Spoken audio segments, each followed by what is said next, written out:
सारे भाइयों ने राम राम। भाइयों, मैं हूं प्रदीप संधू। दोस्तों, आज मैं पहुंच रहा हूं गांव कोतकला में। अपने एक किसान हैं राजेश आर्य, इसके खेत में पहुंच रहा हूं। उरा पहुंचने का क्या मकसद है? उरा पहुंचने का भाई, इसने जो अपनी परंपरागत खेती थी उसको छोड़कर एक अलग तरह की किस्म यानी कि अलग तरह की खेती अपनाई है। जो सिस्टम है खेती करने का, इसने लगा रखे हैं 2 एकड़ में बाड़ी नरमा भी जा रखी है, और साथ में इसमें लगा रही है 5 तरह की जो सब्जी है नहीं, सब्जी लेने लग रहे हैं। अच्छी पैदा लेने लग रहे हैं, अच्छी कमाई करने लग रहे हैं। तो अपने राजेश आर्य थे, इसके बारे में पूछताछ करांगे। राजेश भाई राम राम। नमस्ते सभी को। प्रदीप भाई के आने पर मैं इनका स्वागत करता हूं। और मैंने ICICI फाउंडेशन के तहत सूरजमल पुनिया जी से 2 महीने पहले प्रशिक्षण लिया था। अच्छा, इस खेती के बारे में? हाँ, और उनसे प्रेरित होकर फल और सब्जियों के बारे में उन्होंने मेरे को बताया था। अच्छा। और उससे प्रेरित होकर, उससे प्रशिक्षण लेकर मैंने मेरे खेत में 4-5 तरह की सब्जी लगाई। अच्छा। जैसे आधा एकड़ में तो मैंने लगाई है देसी ककड़ी, और आधा एकड़ में भिंडी, अच्छा, और आधा एकड़ में लगाई है तरककड़ी, और आधा में लगा रखा है देसी टिंडसी। अच्छा। तो मैंने जो आधा एकड़ की भिंडी और तरककड़ी थी उनकी तो पैदावार ले ली है, और वो अब उखाड़ दी है। अच्छा। और अब मेरी चल रही है ये देसी ककड़ी और टिंडसी। अच्छा। तो कुल मिला के मैंने अभी तक मान लो 1 महीना इसको चले हुआ है, और इससे 30-32 हज़ार रुपये की अर्निंग कर ली है। और अच्छा, मेरा अनुमान है कि 20-22 हज़ार रुपये की इनकम और इससे अर्न कर सकते हैं। अच्छा। और ख़ास बात यह है कि मैंने नरमा के साथ में जो नरमा का लाइन से लाइन की दूरी 4 फुट होती है, उसके ऊपर नरमा के साथ में मैंने ये सब्जी ली है। अच्छा। और नरमा भी देखिए बहुत बढ़िया है। बढ़िया आसपास नहीं है ऐसा ग्रोथ इसकी 4-4.5 फुट की नरमा की भी ग्रोथ हो चुकी है। और जो इसकी आपने प्रेरणा मिली, प्रेरणा सूरजमल पुनिया कोई किसान है उस साथी से सीखा था आपने? हाँ जी, सूरजमल पुनिया है ब्याणा खेड़ा से। अच्छा। ICICI फाउंडेशन के तहत वो प्रशिक्षण देते हैं, और गांव में ही कोतकला में आर्य समाज कार्यालय में ये प्रशिक्षण 50-60 किसानों ने लिया था। और उन्हीं से प्रेरित होकर मैंने ये सब्जी का कार्य किया है।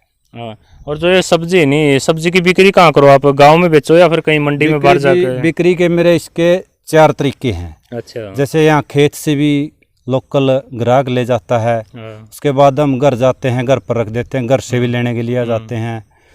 तीसरा है गांव में जो शॉपकीपर हैं उनकी डिमांड के अनुसार मैं वो उनको भी मान लो पहुंचा देता हूं। और फिर जैसे अब ज़्यादा चल रही है तो मैं सुबह बोली के टाइम पर सब्जी मंडी में जाकर मान लो 4-5 बजे ही तो मैं वहाँ पर बिक्री करके आता हूँ जी। अच्छा, कोई दिक्कत तो नहीं होती? रेट राट अच्छा मिल जाए है वो मंडी में जाओ आप जब सुबह? रेट बढ़िया है जी। सब्जी का भाव ऐसा है, किसी दिन कम होता है, किसी दिन ज़्यादा होता है। तो इसकी जो हम एवरेज लगावा तो बढ़िया एवरेज पड़ेगी। देखो ये नरमा तो वैसे ही बोनी थी, खाली ज़मीन बीच को रहती, तो मैंने क्या किया बीच में लगा दिया, और 50-60 हज़ार की जो इनकम हुई है, बाड़िया खर्च भी निकल गया और घर खर्च भी मान लो साथ की साथ मैंने निकाल दिया। और कोई इसमें दिक्कत तो नहीं हुई? नला नुला काटना पड़ा जैसे बाड़ी में? हाड़ नहीं पड़ा है आपने? हाड़ी को नहीं बाड़ी भी लगे? नहीं जी, ऐसी कोई ज़रूरत नहीं पड़ी इसको हाड़ने की। मैंने बिल्कुल भी खरपतवार नहीं निकाला है।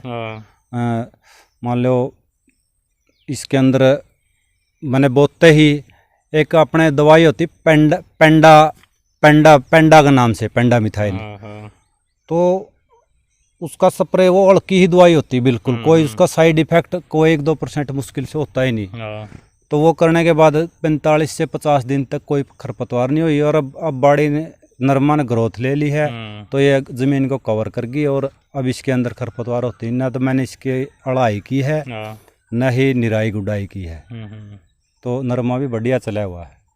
और खाद में यूरिया आदि देता नहीं, जब भी ज़रूरत पड़ती है थोड़ा सा तो फ्लावरिंग के लिए, फुटाव के लिए थोड़ा बहुत 1-आध किलो NPK का स्प्रे मान लो इस पर कर दिया जाता है।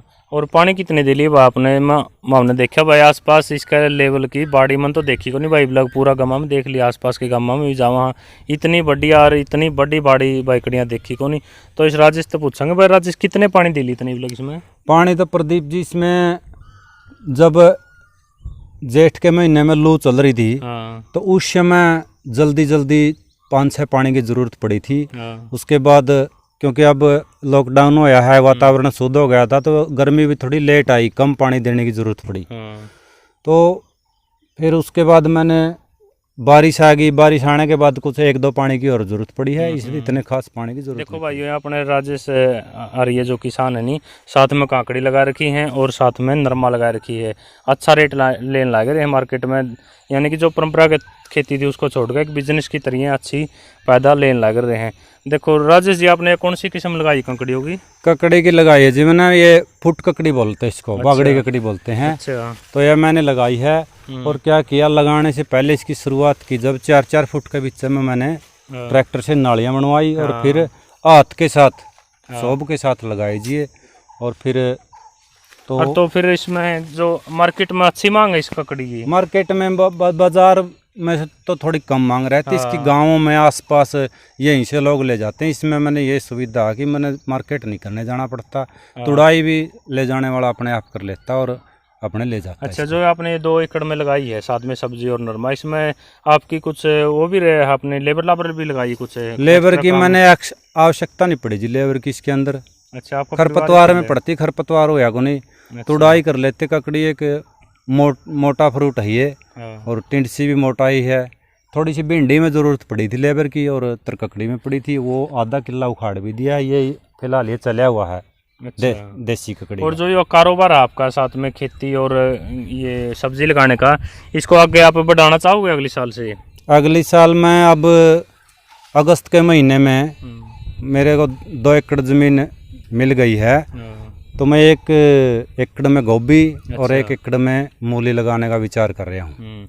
और किसानों को क्या राय देना चाहोगे? जो और किसानों को राय देना चाहेंगे कि पारंपरिक खेती के साथ साथ अगर हम ये सब्जी और फल की भी खेती करते हैं तो हमारा साथ साथ खर्चा रहेगा और लाभ का सौदा ही है, तो हमें ये करना चाहिए। चलो भाई, ये था अपना अगला राजेश आर्य भाई, 2 एकड़ में लगा रहे हैं और लगभग 50 से 60 हज़ार की इनकम करेंगे। और साथ में बाड़ी भी बहुत अच्छी है, हमने तो इतनी बढ़िया और बड़ी बाड़ी लग देखी को नहीं, आप लोग देख सको पीछे तक, बहुत ही बढ़िया और अच्छी। नरमा की ग्रोथ जी 4.5 फुट का लगभग आज के दिन, आज के तिथि होगी जी 20 जून है, तो 4.5 फुट का लगभग भी ग्रोथ ले रही है। 4 फुट की 4.5 फुट की ग्रोथ ले रही है। मैंने नरमा बहुत सघन लगाई है क्योंकि आने वाले समय में खरपतवार की समस्या ना रहे, या पूरी ज़मीन को ढक ले। तो किसानों से मैं करूँगा कि अनुरोध क्यों, साथ साथ पारंपरिक खेती के साथ साथ जैसे इस तरीके से लें तो बीच में गैप है तो रिस्क भी नहीं रहता, तो मोटी फसल भी होगी साथ में ये भी होगी है, तो हमें इस तरीके से हम कर सकते हैं। चलो भाई, और जो टोटल इनकम कितनी हो जाएगी आपकी एक साल में? जैसे कपास भी होगी साथ में या भी और किसान तो देखो इसका तो अंदाजा आ गया है कि 30-35 हज़ार की होगी, 15-20 हज़ार की होगी, 50 हज़ार की हो जाएगी। नरमा का भी मेरा जैसे मैंने प्रशिक्षण लिया उसके तहत, उन्होंने नरमा का बोने की विधि और उसमें सारे तरीके बताए, तो उसके अनुसार उन्होंने बोला था 32 से 35 मन के बीच प्रति एकड़। तो मेरा वही टारगेट है कि मैं 32 से 35 मन प्रति एकड़ के हिसाब से नरमा लेने का मेरा टारगेट है। देखो होने जानी तो प्राकृतिक आपदा कुछ भी आ सकती है, लेकिन टारगेट मेरा 32 से 35 मन प्रति एकड़ का है जी। देखो भाई, ये थे अपने अगले राजेश आर्य ने बहुत अच्छी जानकारी दी खेती करने वाले ने। किसान भाइयों तक हम लोग अनुरोध करेंगे भाई, जो अपनी परंपरागत खेती है उसने छोड़कर एक बिजनेस के तहत आप साथ में ये भी करो, साथ में जैसे सब्जी लगाओ और भाई बाग बुग लगाओ, पेड़ पौधे लगाओ। बहुत ही अच्छा बिजनेस है आने वाला टाइम में। चलो मिलते हैं नेक्स्ट वीडियो में। Thank you.